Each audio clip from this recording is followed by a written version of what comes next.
Now, what do we mean by implication? Implication would mean reading beyond what is in the table. Now, if you have seen or if you've found that most of the respondents are female, what does it mean?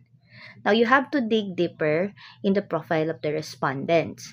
You have to check out who are my respondents. For example, my respondents are elementary education students in Eduardo L. Hoson Memorial College. Now, what can be the implication of that? If 60% of your respondents from the BE Ed or elementary education program are female, then you may say that this implies that elementary education course is more attractive to female than males. Now, if you've said that, what could be your reason for it? You have to discuss.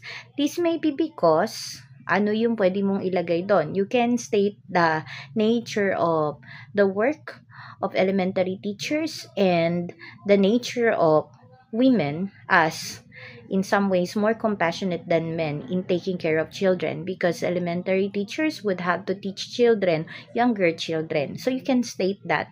You can also place literature supporting your idea about women being more compassionate and being more patient in teaching children. Okay? And then after the implication, you now try to look for related